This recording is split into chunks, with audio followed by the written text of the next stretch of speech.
అధ్యక్ష ఈరోజు అక్కడ చంద్రబాబు నాయుడు గారు ఇచ్చిన పచ్చ కార్డులు పట్టుకున్న పచ్చ సోదరులకి ఆ కార్డులో ఉన్నది ఏంటో వాళ్ళకి తెలుసు కాబట్టి అది పట్టుకోలేక చించి చించి గాల్లోకి వేస్తున్నారు. ఈరోజు వాళ్ళు తెలుసుకోవాల్సింది ఒక్కటే అధ్యక్ష, లాస్ట్ 5 years లో చంద్రబాబు నాయుడు గారు ముఖ్యమంత్రిగా ఉన్నప్పుడు మద్యం పాలసీ ఏ విధంగా ఉంది అనేది వాళ్ళు ఆలోచించుకోవాలి అధ్యక్ష. ఎంత గవర్నమెంట్ అధ్యక్ష, 2014 జూన్ 8వ తేదీన చంద్రబాబు నాయుడు గారు ప్రమాణ స్వీకారం చేసినప్పుడు బెల్ట్ షాపులు ఎత్తేస్తానని ఆయన చేసిన ముఖ్యమైన 5 సంతకాల్లో అదొకటి అధ్యక్ష. కానీ 5 ఏళ్లలో 40,000కు పైగా బెల్ట్ షాపులు తెరిచారు అంటే ఆయన చేసిన సంతకాన్ని ఆయన అమలు పరుచుకోలేని నిస్సహాయ స్థితిలో ఉన్నారనేది మనం అర్థం చేసుకోవాలి అధ్యక్ష. అధ్యక్ష మద్యం సిండికేట్లతో గుమ్మక్కై చంద్రబాబు నాయుడు గారు ఆడవాళ్ల పసుపు కుంకుమలతో జీవితాలతో ఎలా చెలగాట మారారో ఈ రాష్ట్రంలో ప్రతి మహిళ గుర్తుపెట్టుకుంది అధ్యక్ష. అందుకే వాళ్ళ ప్రభుత్వాన్ని చీకొట్టి తరిమి కొట్టిందన్న విషయాన్ని కూడా వాళ్ళు తెలుసుకోవాలి అధ్యక్ష. వాళ్ళ అధికారంలోకి వచ్చాక ఇంటింటికి మినరల్ వాటర్ ఇచ్చారో లేదో కానీ అధ్యక్ష, ఇంటింటికి క్వార్టర్ బాటిల్ అందే పథకం మాత్రం పెట్టారు అధ్యక్ష. అధ్యక్ష ఎంత సిగ్గుచేటంటే అధ్యక్ష, చంద్రబాబు నాయుడు 2014 నుంచి 5 సంవత్సరాలు ఏదైతే ముఖ్యమంత్రిగా ఉన్నారో ఆ సమయంలో దాదాపుగా 6,000 పాఠశాలని మూసేశారు అధ్యక్ష. 40,000కు పైగా బెల్ట్ షాపులు తెరిచారు అంటే వీళ్ళ అధ్యక్ష మద్యం గురించి మా ముఖ్యమంత్రిని మాట్లాడుతున్నారు అధ్యక్ష.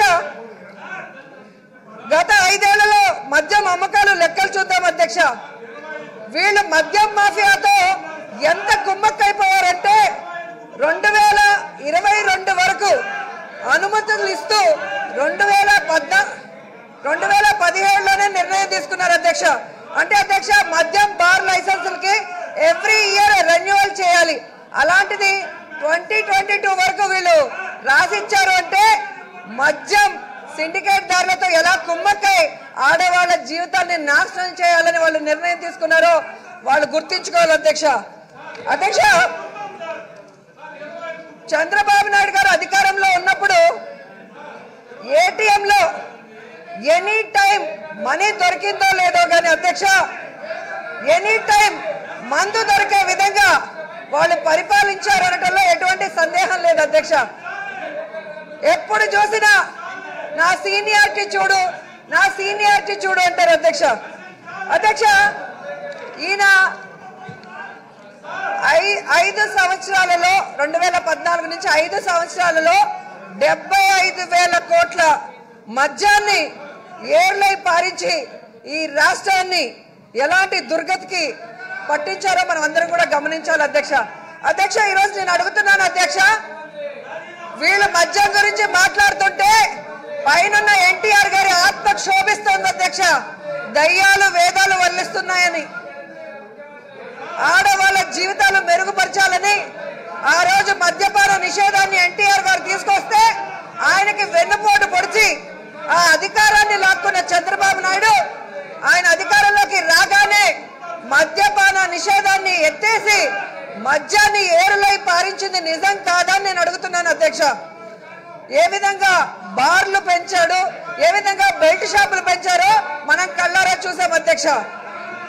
ఈరోజు మద్యాన్ని ఏర్లై పారించి ఆడవాళ్ళ జీవితాలతో చెలగాట మాడినందుకు మహిళలు చీకొట్టి వీళ్ళని ఇంట్లో కూర్చోబెడితే ఉన్న కొంతమంది వచ్చి ఈరోజు ఒక బీసీ స్పీకర్ అని గౌరవం కూడా లేకుండా తమ చేతిలో ఉన్న ప్లకార్డులు చించి మీ మీద వేస్తున్నారు అంటే ఇలాంటి వాళ్ళ సంస్కారం ఎలాగుందో ఒకసారి మీరు గమనించాలి అధ్యక్ష. అధ్యక్ష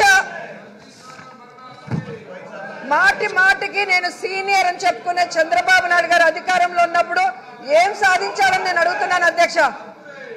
మహిళల అక్రమ రవాణాలో నంబర్ 1గా ఉన్నారు, మహిళల్ని వేధించడంలో నంబర్ 1గా ఉన్నారు, అలాగే మహిళల్ని హింసించడంలో క్రైమ్ రేట్లో 5 ఏళ్లలో 11% పెరిగిందని వాళ్ళ గవర్నమెంట్ రికార్డ్స్ లోనే తెలుస్తుంది.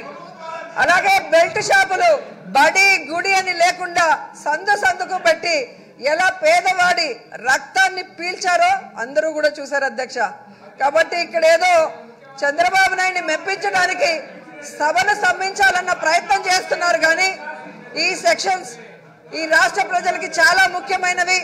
ఈ రాష్ట్ర ప్రజలు వాళ్ళ కష్టాలు దూరమయ్యే విధంగా ప్రభుత్వం ఎలాంటి నిర్ణయాలు తీసుకుంటుంది, ఎలాంటి నిర్ణయాలు తీసుకున్నారు, ఇవన్నీ కూడా వాళ్ళు తెలుసుకోవాలనుకుంటున్నారు.